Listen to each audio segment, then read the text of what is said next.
Vivíamos en Estiria, en un castillo. No es que nuestra fortuna fuera principesca, pero en aquel rincón del mundo era suficiente una pequeña renta anual para llevar una vida de gran señor. En nuestro país y con nuestros recursos, solo habríamos tenido una existencia acomodada. Mi padre era inglés y yo, naturalmente, llevo un apellido inglés, aunque nunca he visto Inglaterra. Mi padre sirvió en el ejército austríaco. Cuando se retiró, con sus limitados ahorros adquirió nuestra pequeña residencia feudal, rodeada de varias hectáreas de tierra. Era un lugar pintoresco y solitario. El castillo se alzaba en una colina suave, dominando un extenso bosque. Por su puente levadizo pasaba un camino angosto y casi olvidado. En el foso nadaban cisnes entre flores de nenúfares. Su fachada gótica, con torres y una capilla, se imponía sobre el paisaje. Mirando desde la entrada, el bosque se extendía millas hacia la derecha y la izquierda. El pueblo más cercano estaba a 7 millas de distancia. El castillo más próximo, el del general Spieldorf, estaba a 20 millas.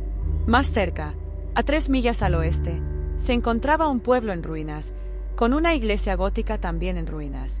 Allí yacían, ocultas por el tiempo y la vegetación, las tumbas de la familia Karnstein, extinguida hacía tiempo. El castillo de los Karnstein, que dominaba desde el bosque, estaba igualmente abandonado.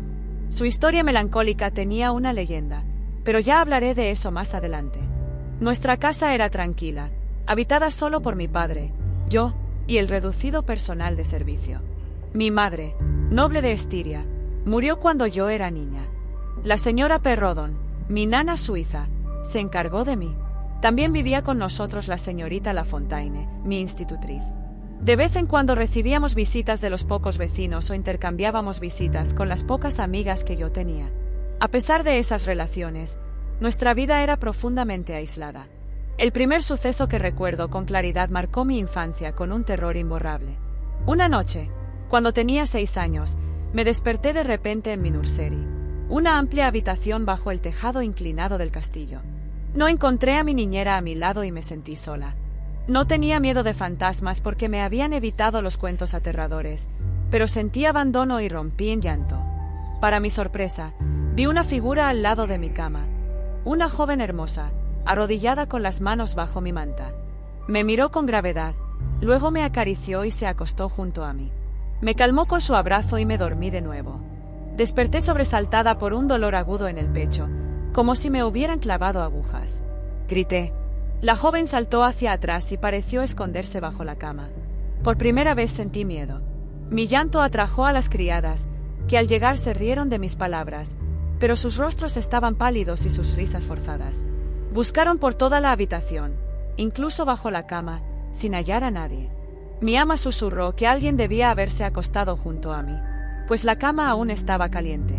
Examinaron mi pecho, pero no encontraron señales. El día siguiente lo pasé aterrorizada, incapaz de estar sola. Mi padre trató de tranquilizarme, asegurando que había sido un sueño. Sin embargo, yo sabía que aquella figura no era fruto de mi imaginación. Este recuerdo, más vívido que ningún otro, permaneció conmigo como un cuadro aterrador.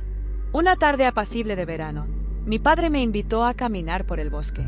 Durante el paseo, mencionó que el general Spieldorf no vendría a visitarnos como esperábamos. Íbamos a recibir a su sobrina, la señorita Reinfeldt, pero lamentablemente ella había fallecido tras una enfermedad. La noticia me afectó profundamente, especialmente al leer la carta del general, que hablaba de una traición terrible y una pérdida devastadora.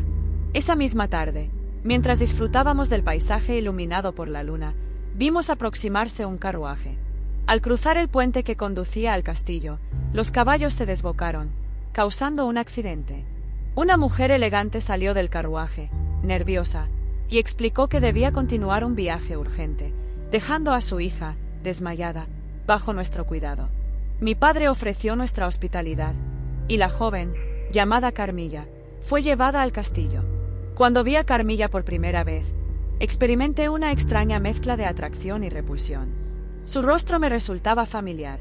Mientras ella descansaba, recordé la noche de mi infancia y comprendí que Carmilla era la figura que se había aparecido junto a mi cama. Carmilla pronto se convirtió en una parte importante de mi vida. Su belleza, inteligencia y dulzura me fascinaban. Sin embargo, Su comportamiento era peculiar. Dormía hasta el mediodía, rara vez comía, y hablaba poco de su vida. Había algo misterioso en ella que a la vez me inquietaba y me atraía. En noches tranquilas, mientras paseábamos bajo la luz de la luna, Carmilla me hablaba con una intensidad que no comprendía del todo. A veces, su mirada ardiente y sus palabras cargadas de pasión me perturbaban.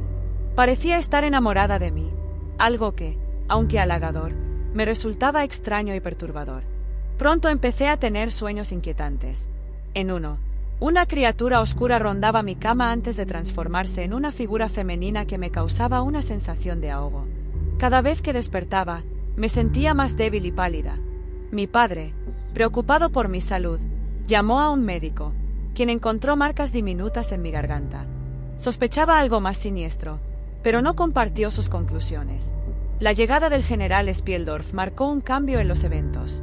Nos relató cómo su sobrina había sido víctima de una criatura sobrenatural, un vampiro. Al describir los síntomas y las características de su verdugo, mi mente se llenó de imágenes de Carmilla. Todo encajaba. El general nos condujo a las ruinas de Karstein, donde descubrimos la tumba de Mircalla, condesa de Karstein, un nombre que contenía todas las letras de Carmilla. Aquella criatura había engañado y destruido a muchos antes de ser finalmente desenmascarada.